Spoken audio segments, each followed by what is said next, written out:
ini saya akan menjelaskan tentang pengertian perjanjian hibah. Perjanjian hibah atau perjanjian pemberian hibah adalah kesepakatan antara si pemberi hibah dan si penerima hibah yang mengatur pengalihan kepemilikan properti ataupun aset tanpa adanya kompensasi finansial yang harus dibayar oleh si penerima hibah kepada si pemberi hibah tersebut. Perjanjian hibah ini umumnya digunakan untuk memberikan harta benda ataupun aset kepada keluarga, teman, ataupun organisasi nirlaba.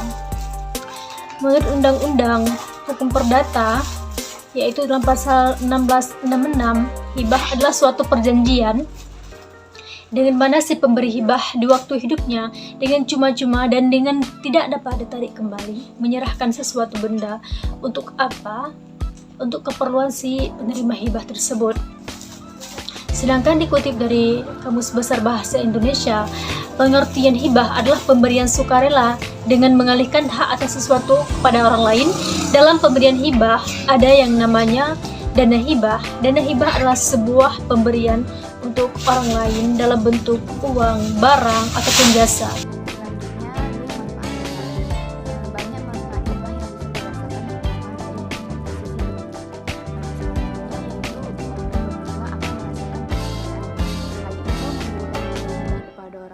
Dapat mempererat hubungan satu sama lain.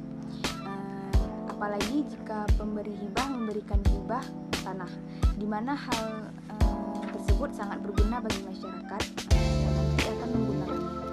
Hibah tanah bisa dijadikan kepentingan sosial seperti yayasan, sekolah, rumah ibadah, hingga tempat umum.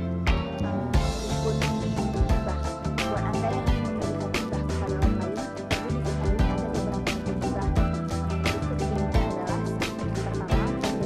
perlu diketahui ada beberapa rukun hibah.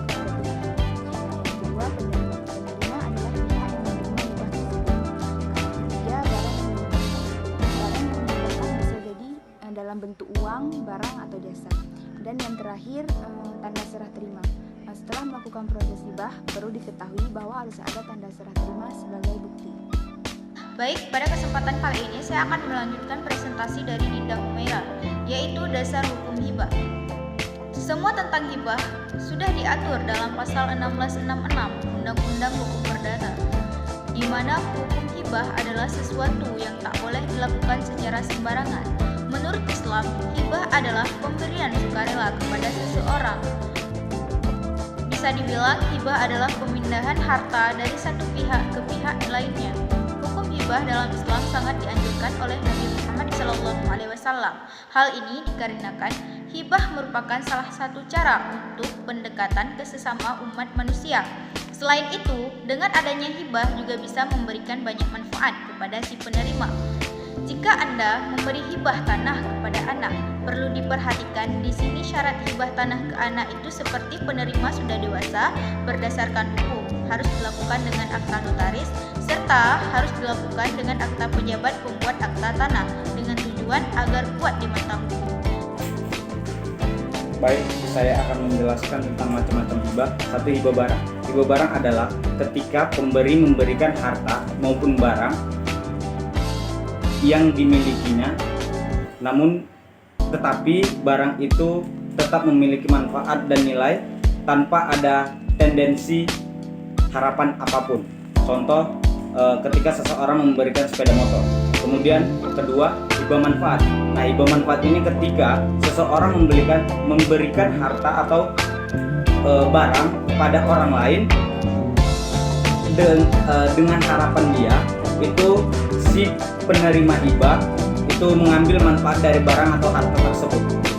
Kemudian tetapi barang atau harta tersebut tidak menjadi hak milik si penerima hibah, tetap menjadi hak milik si pemberi hibah. Yang kedua, kita masuk ke perbedaan wakaf dan hibah. Nah, satu, berdasarkan ketahanan benda. Nah, wakaf ini ketahanan bendanya sangat lama.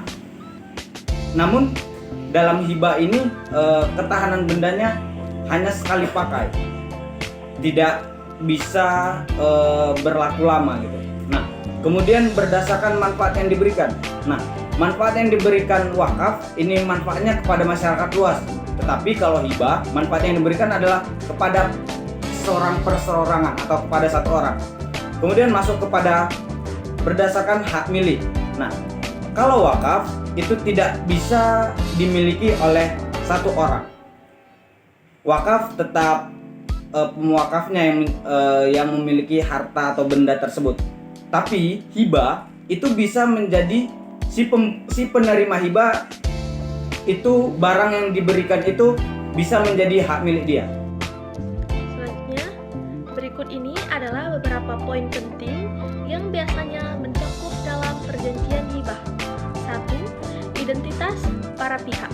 Perjanjian tersebut harus mencukupkan identitas lengkap dan alamat pemberi hibah dan penerima hibah. Kedua, deskripsi hibah. Perjanjian harus mencakup deskripsi yang jelas mengenai properti atau aset yang diberikan sebagai hibah. Ketiga, penyerahan hibah. Perjanjian harus menjelaskan cara penyerahan properti atau aset hibah dari pemberian hibah kepada penerima hibah, termasuk tanggal atau jangka waktu penyerahan. Keempat, kewajiban penerima hibah. Perjanjian dapat mencakup kewajiban-kewajiban yang harus dimiliki atau dipenuhi oleh penerima hibah terkait dengan penggunaan properti atau aset yang diberikan. Kelima, pembatalan atau pembagian kembali hibah.